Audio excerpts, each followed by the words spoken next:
Apple's new HomePod Mini is their $100 entry point into the smart speaker market.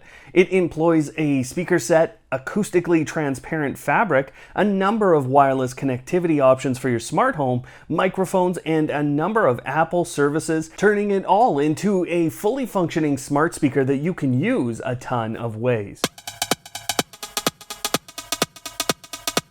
The biggest improvement for the HomePod Mini versus the original HomePod is the price tag, but there are also a number of technological improvements. When I first took the HomePod Mini out of its box, the first thing that gripped me was just how small of a speaker I was holding in my hands, and I don't think there's any number of shots that I could take to show you just how small this speaker is and how tiny it looks in larger rooms. Its competitors in the smart home space, I mean, here's the Amazon Echo. They're huge by comparison, and then when you go to compare it next to an Amazon Echo Dot or a Google Nest Mini, well, you just don't have an audio quality comparison that you can do. However, one of the first things that I noticed was the fabric wrapped around this speaker, and I'll tell you that you're not going to be picking it up all the time, although there's a couple of reasons that you will. It's not something that you're going to be touching all that often, but it is really important to the audio quality that I'm already referring to. And it kind of brought me back to, those old speakers where you could kind of feel across the speaker, the fabric on there, and you just had that supple quality feel of that speaker. However, as I spun the speaker around, I found this cable that was attached, and instantly I'm frustrated by that idea. There's no way to pull this out, but I'm also very impressed with the quality of this cable. Now, the problem with this being attached for me is not so much that it is attached. What if your cat finds this a tasty treat? Or just over time you do enough damage to it, or you pull it too hard? Well, you've just ruined the entire HomePod, and that's a differentiator versus the other speakers in the market. The other big problem is at the end, and I love that this is a USB-C adapter, but I hate the giant 20-watt adapter. I mean, this thing is almost as big as the speaker, and I don't know that Apple's design team really thought out the black corded cable going with the giant white 20-watt adapter. That's just not what I'm expecting when I buy an Apple product and I'm kind of paying the premiums here. Well, I'm expecting a little more. The other thing that I think you're going to notice right away is the interface on the top. Now, there's one kind of bad way that you're going to notice it, and that is that it's a fingerprint magnet, especially this black or charcoal version. I could definitely see myself having to clean quite a bit here, and I have been to take shots of it. Fingerprints aside, that interface is really interesting in a lot of ways because they're not just giving you the standard tap to start playing music, they're giving you a double tap to move forward, a triple tap to pull the song back to the previous one. You can hold to bring up Siri, and you're getting different colors based on what you're doing with the device. But that interface is missing one key component, and everyone talks about how amazing Apple's privacy policies are. I just don't see it that way. And unfortunately, when I go into their privacy policies and I do some actual reading, what I find is it's all or nothing, take it or leave it, and we get to do what we want with the data. We're going to treat it respectfully, but there's no mute button on here. So come a future period where I'm not enjoying the idea of Apple's privacy policies, well, I don't have an option to stop this device from listening. What I really love though about the HomePod Mini is the fact that the look and feel of this device means I can really sit it anywhere in my home, and I'm going to love how it looks. There's not a location here that I've found so far that this can't fit in. The interface on the top also becomes super important for how this looks. See, it's not just the color changing to green when you go to an intercom or you have a phone call coming in. It's not just that. Actually, when you're playing music or you're using them as a home theater device,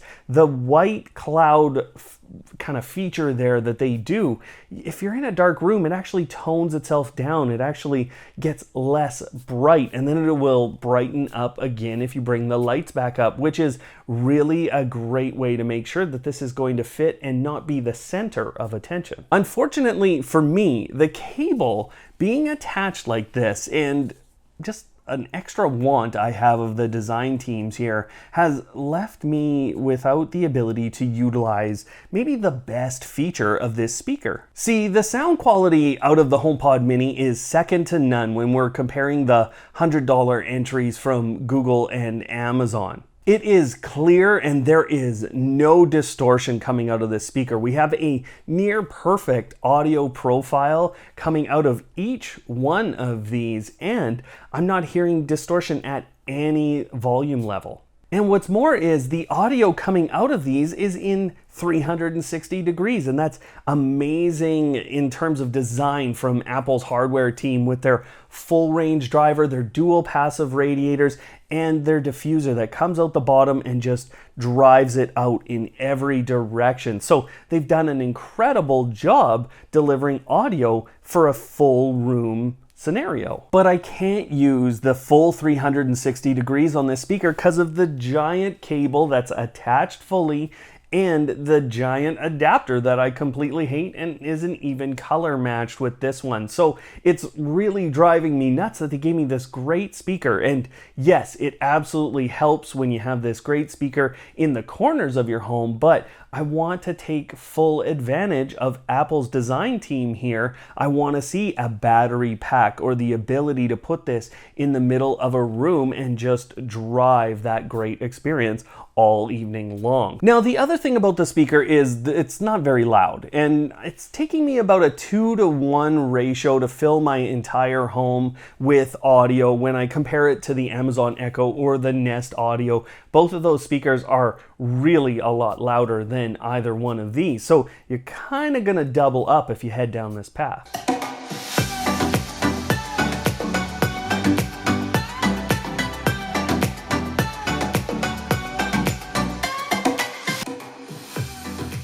I am loving, and I didn't think I would care at all, is I have this old iPhone 6s Plus, and believe it or not, I can hand off and take back the music from this. And I also love the fact that I can pair the two of these, because number one, I want to get that volume level up, but the sound quality coming out of this and the options that come along with that are incredible. See, one of the great things about these smart speakers today is that I'm not limited just to music. I can play content from Apple Books, plus I have podcasts, and of course I have TVs. But not everything is amazing with those other entertainment options, and I think that we have some gaps here that we need to talk about, and I'll even start with music. So Apple Music, fantastic service. I can call it up with Siri here on the HomePods. Then if I'm in the US, I can get to Pandora. That's great.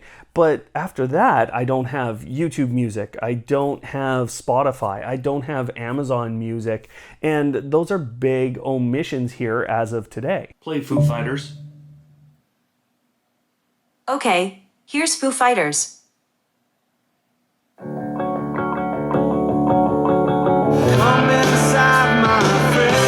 If you have an Android device in the home and you want to play to these speakers, good luck. Even with the Apple Music application, you cannot Bluetooth, you cannot AirPlay. That's a big gap at this point. Now, the home theater experience with the HomePod Minis is fantastic. Unfortunately, there's some restrictions on it, and you're not quite getting something that's going to blow you away like a couple of full HomePods or a Sonos bar or something like that. But the sound quality is fantastic and it pairs seamlessly and plays very well at this point.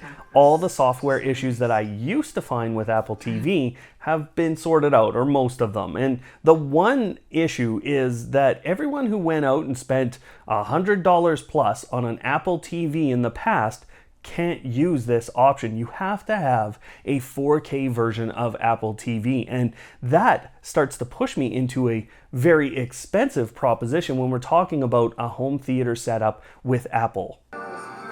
Karen, I was thinking of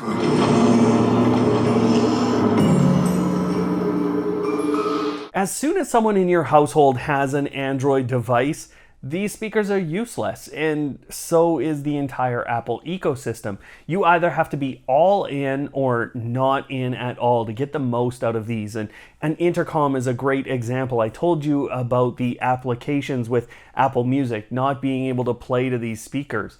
It's just not useful as soon as someone has an Android device in your home. I'm going to start to refer to this as the Apple issue, and that is because if you want to use anything else in your life, it really lowers the usefulness of having any Apple product in your home. And it's just not something that I'm willing to go 100% into in my life, and so I can't use everything to its full extent. Now, I think that's a great point for me to kind of pivot into the smart home discussion here, because it permeates everything that we're going to talk about there. Most people don't want to go out and buy a home bridge, and that means most of you are going to be kind of stuck within the products that natively work with Apple Homekit. And unfortunately, that means that you have many less options than Amazon, Google, and Samsung have in their respective systems. And it also means generally that the products are going to be